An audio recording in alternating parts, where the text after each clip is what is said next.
August 4, 1945, a burning hot afternoon outside a German POW camp in the Arizona desert.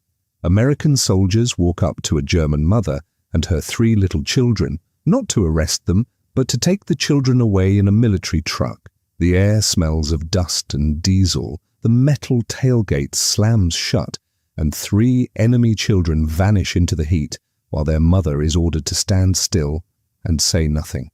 She has been told all her life that Americans would be cruel, that they would tear families apart, and now she watches them do exactly that to save her children's lives. 2 days later, the same army that took her children will bring her to a place she never expected, and what happens in one small hospital room will change all of their ideas about the enemy. Stay with me to the end to see how a nurse, a doctor, and one broken rule turned wartime hatred into a lifelong bond. And if you want more true World War II stories told like this, please subscribe, like the video, and support the channel so we can keep bringing these hidden histories to light. This is not propaganda or legend. It really happened, and it may change the way you think about war, mercy, and who your enemies are. February 1945. Munich was a broken city. Whole streets were nothing but bricks and smoke-stained walls. In a small room near the railway yards lived a 32-year-old widow named Katharina Föber and her 3 children, 7-year-old Hans, 5-year-old Greta, and little Emil, only 3. Her husband had died in North Africa in 1942. Now she worked as a clerk in a supply office, copying numbers while bombs shook the windows, trying to feed 3 young mouths in a country that was falling apart. For years, the radio and posters had told her what would happen if the Americans came. They would be cruel, the voices said. They would tear families apart. They would treat Germans like animals. Katharina believed it enough to whisper warnings to her children at night. Be quiet, be obedient, be invisible. When word came that she and other civilians linked to the German army would be shipped to America as prisoners, her first thought was simple and cold. They will hurt my children. The journey began with a train ride north to a crowded port. The station smelled of coal smoke and bodies that had not been washed in days. Soldiers shouted names. Children cried. Hans gripped his mother's hand so hard it hurt. Later, he would remember the sound of boots on the platform and the way the winter air cut through his thin coat more clearly than anything else. The ship that waited in the harbour was grey and huge. Hundreds of German prisoners were herded up the gangway, Katharina and the other women and children last. Somewhere on that ocean, part of a much larger system, over 370,000 German POWs were already held in camps across the United States. The Atlantic crossing took nearly 2 weeks. The holds smelled of metal, sweat, and boiled cabbage. At night, waves thudded against the hull like distant bombs. On deck, when they were allowed up, the wind tasted of salt instead of dust and ash. Katharina had expected shouting guards and blows. Instead, the American sailors were brisk and distant. They counted the prisoners twice a day. They checked lists. They kept everyone in their place, but they did not beat them. I expected blows, not boredom, she would later say. It was not kindness exactly. It was something stranger, a cold, strict fairness that did not match the posters she had seen back home. One grey morning, the New York skyline rose out of the mist. Smokestacks, cranes, tall buildings all in one piece. No bomb craters, no ruins. As the ship slipped into harbour, Hans stared, pressed against the rail. "Why didn't anyone bomb this?" he asked. Katharina had no answer. The smell of the port, oil, salt, coffee from some warehouse they could not see, was the smell of a world that had not been smashed flat. They were taken to Ellis Island. For Katharina, the name meant nothing, only another unknown place in the enemy's country. Inside, the noise of many languages bounced off high ceilings. The Americans moved them from table to table. Clerks filled out forms in triplicate. Doctors checked eyes, throats, chests. Thermometers clicked. Stethoscopes touched skin. No one shouted, no one struck them. The officials looked tired, not hateful. Katharina, who had braced for torture, found instead endless waiting and paperwork. This wasn't propaganda, she would think in confusion. This was something else. This was normal. It did not feel like mercy, but it also did not feel like the revenge she had been promised. From Ellis Island, they were loaded onto another train, this time heading west into a country almost impossibly wide. Day after day, the landscape changed outside the dirty windows. Cities rolled past with whole streets still standing, glass unbroken, factories roared, miles of farms spread out like green and brown quilts. At night, railroad crossings flashed red in small towns that had never heard an air raid siren. Huns asked questions without stopping. Why are there so many cars? Why are the houses not broken? Where are we going? He pressed his nose to the glass until his breath fogged it. Greta sat close to her mother, twisting her fingers in her dress. Emil slept, woke, and pointed at cows, amazed. Katharina watched it all with a tight feeling in her chest. The enemy country was rich, full, alive. Her own country was caves and cellars and hunger. Americans on the train, soldiers, railway workers, civilians, stared at the group of German women and children. The looks were sharp with curiosity, not pure hate. Some eyes even held a flicker of pity when they saw Emil coughing or Greta's thin legs. The contrast was sharp. They had been taught that Americans were monsters. Here, in this crowded train car, Americans were just people in clean coats eating sandwiches wrapped in wax paper. After days of travel, the guards finally named their destination, a prisoner of war camp outside a growing city called Phoenix in the state of Arizona. Camp Papago Park spread across roughly 700 acres of desert on the edge of town. To Katharina, the word Arizona meant nothing. To her children, it sounded like another planet. As the train neared the desert, the world outside turned to rust-red dirt and scattered cactus. The sky grew larger, the air drier, the light harsher. Somewhere ahead, beyond barbed wire and watchtowers, they would find out what it meant to live as prisoners under an enemy flag and discover a kind of safety they had never expected to find there. When the train finally stopped, the heat hit them like a wall. The air outside smelled of dust, hot metal, and dry plants. Ahead stood rows of wire fences, wooden towers, and long, low barracks. This was Camp Papago Park, spread over about 700 acres of Arizona desert. Somewhere inside it, more than 3,000 German prisoners were already living under American guard.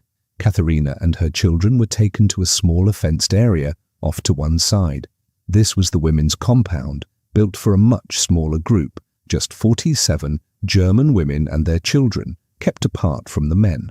The wire here was lower, the watchtowers a little farther away, but the message was still clear. They were prisoners.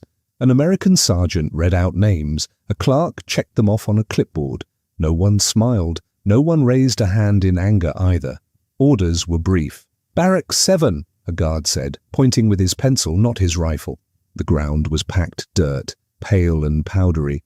It crunched under their shoes. Barrack 7 was a rectangle of sun-faded boards with windows that did not quite close. Inside were metal bunk beds, thin mattresses, a narrow stove at one end. The place already held 4 other families. In total, 15 people were sleeping in a space built for 8. Bunks were stacked so close that when someone turned over at night, the bed frames squeaked all down the row. There was almost no privacy. A thin blanket could be hung to make a curtain, but everyone still heard everything. Babies crying, mothers whispering, a child's bad dream. Yet the paradox was sharp. In bombed-out Munich, they had sometimes slept in cellars, not knowing if the next night would come. Here, behind the enemy's wire, the roof did not shake with explosions. We were behind fences, Hans would later say, but we slept without listening for bombs. Daily life took shape quickly. At dawn, a whistle blew. Everyone lined up in the yard for a head count. The sun was already hot, burning the tops of their ears. After roll call came breakfast in the small kitchen hut. American rations arrived in crates marked U.S. Army. Flour, canned meat, dried beans, powdered milk. The German women turned them into simple meals. The food was plain, but it came 3 times a day. It was the first time in months we knew we would eat again tomorrow, one woman later wrote. That calm thought tasted strange after wartime hunger. American white bread, baked from their flour, felt soft and springy in the mouth. To Katharina it seemed almost too smooth, too rich, but it filled her children's stomachs. A spare room at the end of the barracks became a school. Someone had found old textbooks. A former teacher among the prisoners used them to teach reading, sums, and geography. The chalk dust hung in the air. The wooden floor creaked under small feet. Hans sat on a bench with other boys, tracing letters with his finger. When he looked out the window, he could see a guard tower and, beyond it, the empty desert. Learning under the rifles of the enemy was another strange contrast no poster had prepared him for. In the yard, the children carved out a kind of childhood. There was a small, fenced patch of hard earth where they were allowed to play. The boys kicked a rag ball, argued over rules, and sometimes copied the guards, pretending to march and call commands. Now and then an American soldier leaned on the fence to watch, the sun glinting off his belt buckle. Some of them tossed chewing gum or showed how to throw a baseball, then stepped back quickly as if remembering invisible rules. Greta stayed close to the women at first. In the kitchen, she learned to knead dough, her small hands sinking into the sticky mass. The smell of baking bread filled the hut, thick and warm. American flour, German hands. She picked up a few English words. Bread, sorry, thank you, from labels and from soft-spoken supply sergeants. Emil, still only 3, wandered between bunks and doorways collecting pebbles and watching lizards flash across the floorboards. For him, the barbed wire was just part of the world, like fences back home had been. He knew nothing of front lines or borders. His universe was his mother's lap and the taste of soup in a metal bowl. For Katharina, each small comfort was edged with guilt. She knew that back in Germany, whole cities lay in ruins. In some places, over 80% of buildings were damaged or destroyed. Families lived in cellars and ruins, standing in long lines for thin soup. Here, in the enemy's camp, her children had a bed and regular meals. It felt wrong, she would later admit, to be safer with the Americans than with our own people. The camp had a tiny clinic, just 1 doctor, and 2 medical assistants for the whole prisoner population. Everyone knew supplies went first to soldiers at the front, not to captured enemies. Still, it was some comfort to know a doctor existed behind the wire, even if his shelves were not full. Life in Camp Papago Park settled into a pattern: heat, dust, roll calls, meals, work details, lessons, play. Under the guard towers, German children learned to laugh again. Under the same towers, their mothers tried to rebuild some idea of normal life. It was a fragile piece, built on routines and shared need. But close beds, shared cups, and many small bodies in one hot room are dangerous in another way. One day, a rumor moved down the barracks. A child in Barrack 3 had broken out in a red rash and fever. What began as a quiet worry would soon test the limits of this calm life behind the enemy's wire. The sickness started quietly. In July, the days were even hotter, the air in the barracks thick and still. One afternoon, a boy in Barrack 3 lay on his bunk with bright red spots on his face and a high fever. By evening, 2 more children were ill. Within days, the rumor had a name: measles. In a place where 40 or 50 people might share one long barrack, a disease like that moves fast. Windows were kept open, but the air did not move. Children shared cups, blankets, toys. Soon the camp doctor, an American captain named Richardson, was seeing more and more small patients. By the end of the week, 17 children in the women's compound were sick, and 3 of them were already in serious danger. Richardson's clinic was really just a wooden hut with a few narrow beds and metal cabinets. Supplies were limited: bandages, a few kinds of medicine, some old glass thermometers, a small supply of newer drugs. The US Army had to spread its medical stocks across millions of soldiers, dozens of bases, and hundreds of hospitals. A prisoner of war camp was not at the top of the list. Still, he did what he could. He checked temperatures, listened to lungs, gave fluids where possible. "I was trained for bullet wounds," he later wrote, "not a children's ward made of barbed wire and dust." The smell of antiseptic could not quite cover the sour scent of sweat and fear. Hans was the first of Katharina's children to fall ill. One morning, he woke up quiet, which was already strange. Red spots dotted his neck. His forehead burned under his mother's hand. When she led him to the clinic, the ground seemed to sway under her feet. Hans, usually all quick questions and restless energy, lay limp while Richardson checked his throat and chest. Greta followed 2 days later. Her small body shook with fever, and the rash spread quickly. Emil, still only 3, tried to climb into his mother's lap, but could barely keep his eyes open. Within a week, all 3 children lay in their bunks in Barrack 7, faces flushed, eyes glassy. Katharina moved from bed to bed with a wet cloth, a cup of water, a soft whisper. She did not sleep. The paradox grew sharp. They had escaped the bombs of Germany only to face a tiny enemy they could not see. "We were finally safe from the war," one mother said, "and then the sickness came instead." Outside, the desert shimmered in waves of heat. Inside, small chests rose and fell too fast. Richardson visited often, his boots leaving fine prints in the dust on the barrack floor. Through a camp interpreter, he tried to explain. Measles itself usually passed, but in some cases it attacked the lungs or the brain. Pneumonia, encephalitis. Complicated English words that the women did not know, but they understood the way his mouth tightened when he said them. One night, Emil's breathing changed. It came in short, harsh pulls, with a rattling sound deep in his chest. His skin felt hotter than the Arizona sun outside. Ulsikit thermometer climbed to 105 degrees Fahrenheit. Katharina felt that number like a blow. Her own brother had died of lung sickness as a child. The sound from Emil's chest was the same. She sent for Richardson at once. He pressed his stethoscope to Emil's back, listened a long time, and frowned. This was no longer a simple camp illness. The little boy needed more than cool cloths and rationed medicine. His notes from that day were plain. Child age 3, German national, severe measles, likely lung complication, camp facilities inadequate, recommend transfer to full hospital. He knew the rules. Prisoners were to be treated humanely according to the Geneva Convention, but they were still prisoners. Moving 3 German children outside the wire to a civilian hospital would mean guards, trucks, and a lot of paperwork. There were also questions of public anger. American families had sons still fighting and dying in the Pacific. Richardson sent the request anyway. It climbed quickly through the chain of command: camp commander, regional military government, higher offices.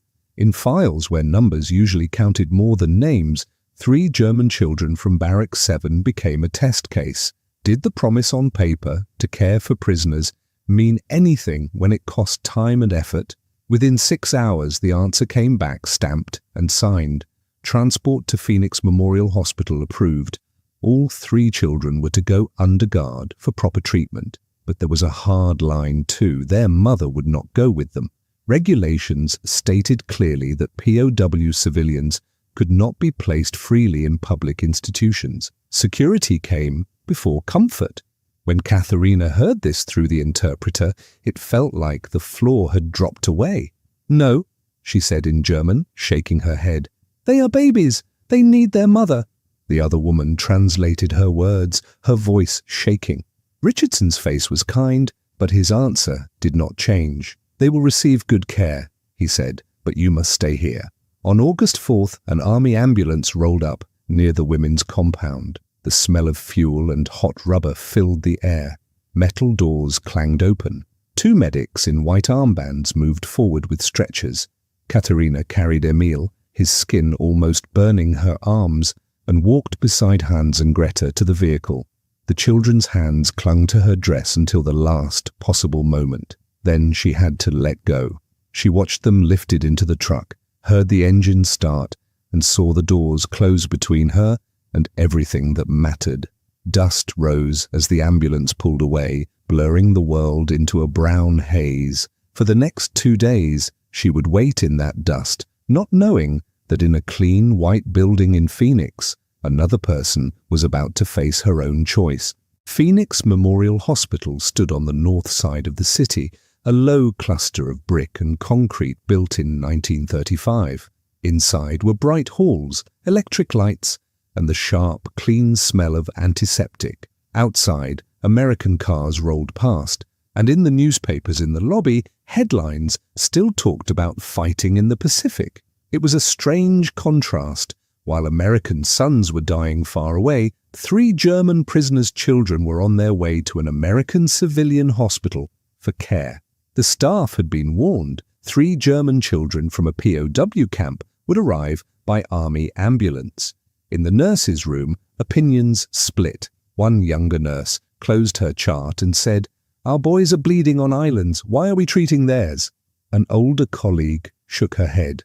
"Because they are children," she answered quietly. The hospital administrator settled it in a few words.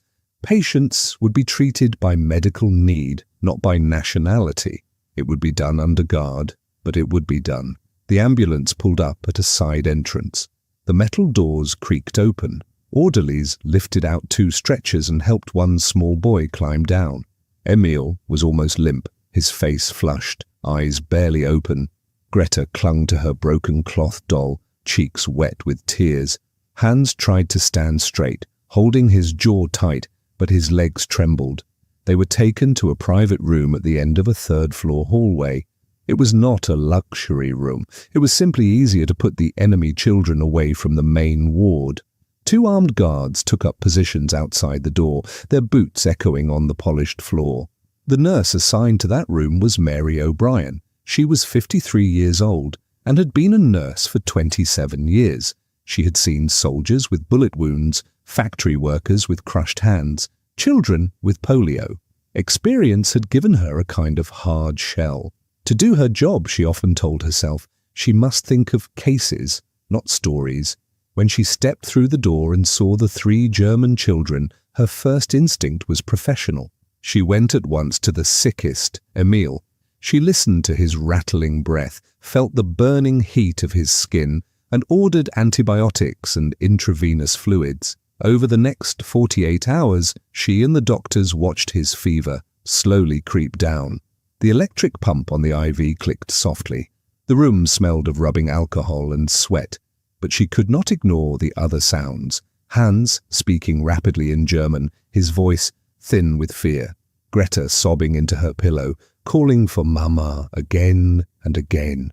They did not understand a word of English, but they understood that they were far from home, far from the one person who made them feel safe. On the second night, Greta's crying would not stop. Her small shoulders shook under the thin hospital blanket. O'Brien sat down on the edge of the bed. She did something she was not required to do, something no rule book demanded. She began to sing, very softly, an old English lullaby from her own childhood. "Hush, little baby, don't say a word." The girl did not know the words, but the gentle rhythm and tone reached her. Her crying slowed, then faded to small hiccups. At last, her eyes closed. In the next bed, Hans watched, wide-eyed. The room was quiet except for the soft hum of the fan and Emil's easier breathing. Early the next morning, Hans stood by the nurse's desk with his hair sticking up and his bare feet cold on the linoleum. He pointed to his sister, then to O'Brien, and said carefully in broken English, "Thank you." She felt something move inside her. "They stopped being enemy children that moment," she would later say. "They were just my patients." Still, the children's fear did not fade. Even as Emil's fever dropped and the red spots on Hans and Greta began to clear, they circled back again and again to the same question, in German, that no one understood. Where is Mama? When will she come? Their anxiety made it hard for them to eat, to sleep, to rest. O'Brien had seen enough to know that fear could slow healing. By 1945, doctors already knew that stress and poor rest could weaken the body's defenses. 3 German children alone in a strange country, in a strange building, under guard, were as stressed as children could be. One evening she walked into the office of Dr. Harold Chun, the pediatrician in charge. He looked up from a stack of charts. "The German cases?" he asked. "Yes," she said. "They are improving, but they wake up crying. They call for their mother all day. It's hurting their recovery." He frowned. "Their mother is a prisoner of war. She can't be brought here. Security, regulations." O'Brien folded her hands to keep them from shaking. "Doctor, they are 3 and 5 and 7. They are not going to escape.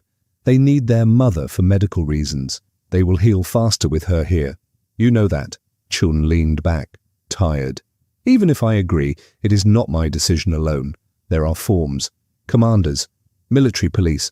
Then write the forms," she said simply. "Write that a mother's presence is medically necessary. Put it in the record." Later, Chun would admit, she pushed harder for those 3 enemy children than some people did for their own. He drafted a formal request, using careful language. Maternal presence recommended as a clinical aid to recovery. That paper left the hospital, went to the administrator, then to the army liaison, then up through the military chain that already held over 370,000 German POWs in the United States. To many, it was only one more file, but to 3 children and 1 woman sitting in a hot camp, it was everything. On August 7th, the answer came back. The mother, Katharina Ferber, could be brought under guard to the hospital and remain as long as needed for the children's treatment. For the first time since they had entered the building, O'Brien could tell Hans and Greta, using simple words and gestures, that their mama was coming. Their faces changed. Hope filled the small white room. None of them yet knew just how powerful that hope would be when the door finally opened. On the morning of August 8, 1945, a truck rolled into Camp Papago Park at 8 a.m. The engine rattled in the cool of early day. By then, Katharina had been awake for hours.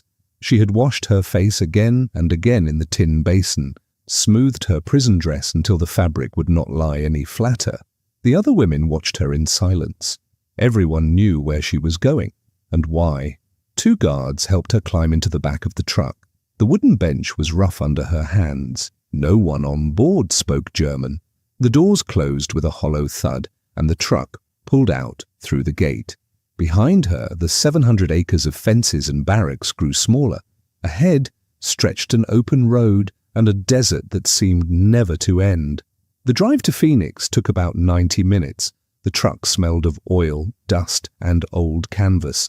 Through a small gap in the back flap, Katharina saw the land slide by, flat fields, low houses, then the city itself with its straight streets and shining windows. She sat very still between the guards, trying to make herself small, trying not to imagine what she might find at the hospital. 3 graves or 3 beds. At Phoenix Memorial, she was led through a side entrance. Her steps echoed on the shiny floor. The air was cool after the heat outside. A German-American interpreter had been called from the city. Through him, she was given rules. She would wear a badge, stay in one room, obey the guards. 2 soldiers would be outside the door at all times. She nodded, not because she fully understood, but because every second of talk was another second her children were alone. They took the elevator up to the 3rd floor. At the end of a quiet hallway stood a door with 2 armed guards on either side. One opened it. Inside, under the pale light, were 3 small beds. Katharina could not move. Then Hans saw her. He pushed himself up, his eyes wide, his face changing from fear to shocked joy in a heartbeat. "Mama!" he shouted. Greta turned, saw her mother, and began to cry so hard she could not speak at all.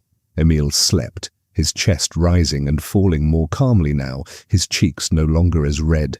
Katharina did what any mother would do. She went first to the smallest, to Emil. Her hand went to his forehead, then to his chest. His skin was warm, not burning. His breath came more evenly. Only then did she pull Hans and Greta to her, one under each arm. They clung to her, speaking in fast, tangled German, trying to tell her everything at once, how afraid they had been, how strange the place was, how much they had missed her. Mary O'Brien stood near the wall and watched. She had seen many reunions, but this one was different. 2 guards at the door wiped at their faces, pretending it was just the dryness of the hospital air. It was like someone had turned on the light in that room, she would later say. For the next 3 days, Katharina hardly left her children's side. A simple iron cot was brought in, squeezed between the beds. At night, she lay there listening to their breathing. When Emil stirred, she was already at his side with a hand on his back. During the day, she helped with small tasks, wiping faces, encouraging sips of water, coaxing them to eat the soft hospital food that tasted strange but safe. She and O'Brien learned to speak to each other in a mix of broken English, German words and gestures. Water, pain, better, sleep.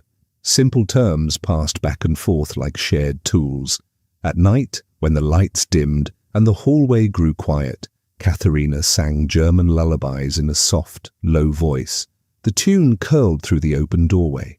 Nurses walking past sometimes paused for a second, hearing a language they had been told to hate, now filled only with tenderness. The change in the children was clear.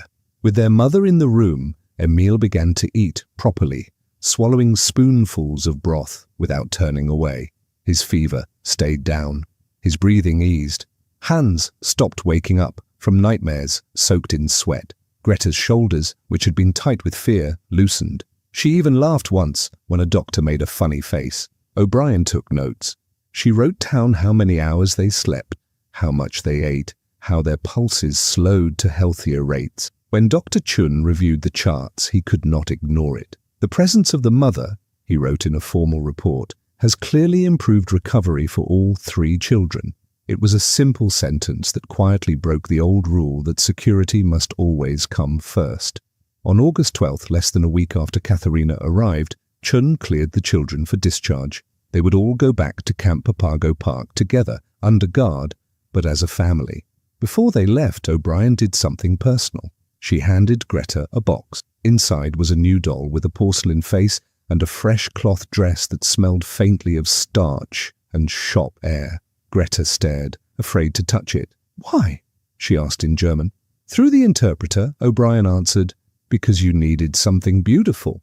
The little girl suddenly hugged the doll to her chest, then threw her arms around the nurse. For a moment, 2 people from enemy nations stood holding each other in a hospital room where rules had bent to make room for love. When the truck carried the family back through the camp gates, their story moved quickly from barrack to barrack and from guard post to guard post. Germans and Americans told it for different reasons, but it planted the same quiet question in many minds. If an enemy nurse could fight to keep a German mother with her sick children, what else about this war, and about the people in it, might be different from what they had been told? That question would not fade when the war ended. It would follow Katharina, her children, and Mary O'Brien through the years ahead. By September 1945, the war was over, but the camps were still full. In the United States alone, more than 370,000 German prisoners waited behind fences for news of transport home. At Camp Papago Park, talk shifted from rations and work details to dates and ships. When would they leave? Where would they land? What would be left of Germany when they got there? One afternoon, Katharina was called to the camp office. There, handed to her by a guard, was something she had not expected. A letter from Phoenix Memorial Hospital. The paper crackled in her hands. With the help of the camp interpreter, she heard Mary O'Brien's words read out loud.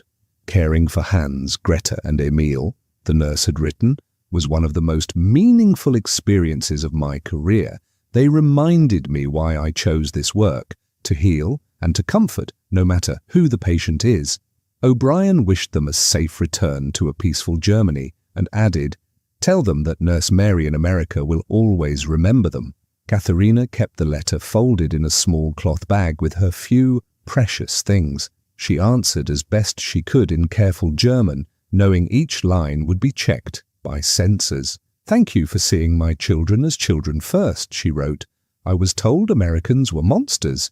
You showed me Americans can choose kindness." The letters crossed the ocean by military post, little bridges of ink between former enemies. In November, repatriation began. Trains carried prisoners west to California, then ships took them to ports in Europe.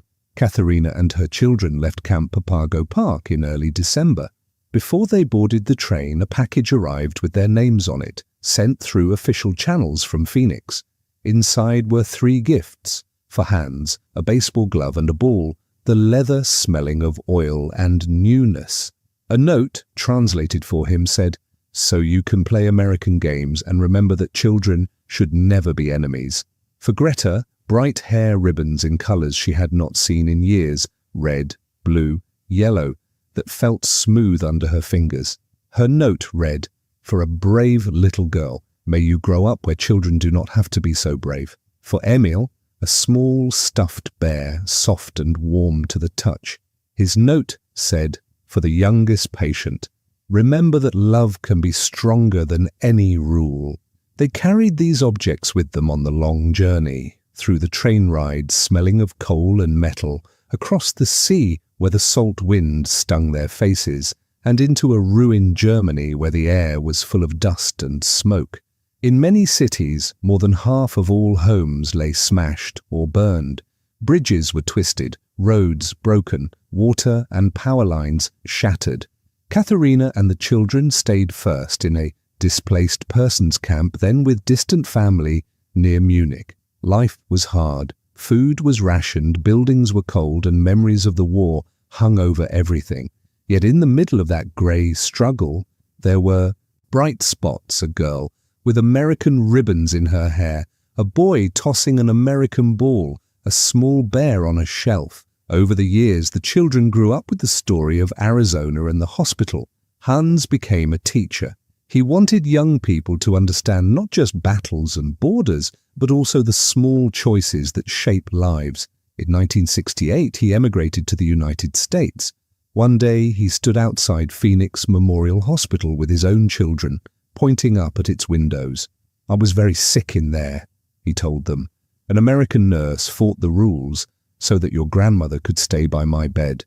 Greta kept the ribbons all her life, the colours a little faded, the cloth fraying at the edges. When she gave them to her daughter, she also gave the story of Mary O'Brien. "An enemy gave these to me," she would say. "Remember that when someone tells you other nations have no heart." Emil, who could not remember the hospital clearly, but had heard the story again and again, became a doctor in Munich, working with children. He understood that medicine was not only about pills and instruments, but also about touch, trust, and who was allowed to stand by the bed. "I am here because someone broke a rule," he said once. "It would be wrong if I forgot that." For 30 years, letters moved back and forth between Munich and America. O'Brien wrote about her work, her aging hands, the new machines in the hospital. Katharina wrote about rebuilding, about her children's schools and jobs, about a Germany trying to learn from its past. The paper grew thinner with each reading, the ink fading but still legible. In 1965, Mary O'Brien finally travelled to Europe. She added Munich to her route.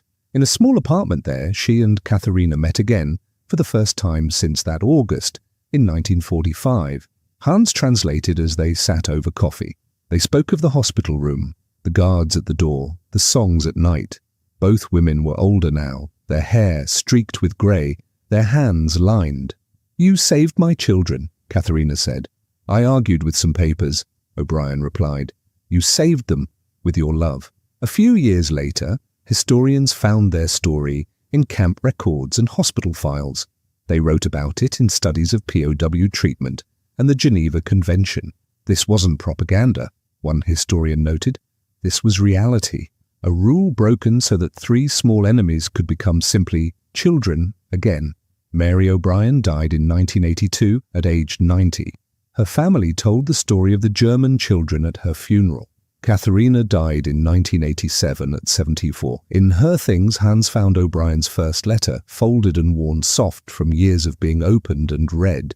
He later donated it to a museum on POWs in America, where it rests behind glass, a quiet witness to a choice made in one hospital room. From a camp in the desert to a file in an archive, this brief act of mercy outlived the war. It did not change borders, but it changed. How a few people, and then many more, understood their former enemies. In the end, this story is larger than one camp, one nurse, or one family. Katharina and her children had come to America expecting monsters. They left knowing the names and handwriting of friends. The guards and doctors who watched to rule, bend for mercy, discovered that enemies could be healed, not just contained. They had come as conquerors and captors. They left, in a sense, as students of their own ideals. Across oceans and decades, one broken regulation showed that the sharp line between us and them is not drawn by flags but by choices. War had tried to make everyone forget that. A nurse, a doctor, a guard, and a mother quietly remembered. In the end, the most powerful force in this story was not barbed wire or stamped orders, but the simple decision to treat enemies as human beings.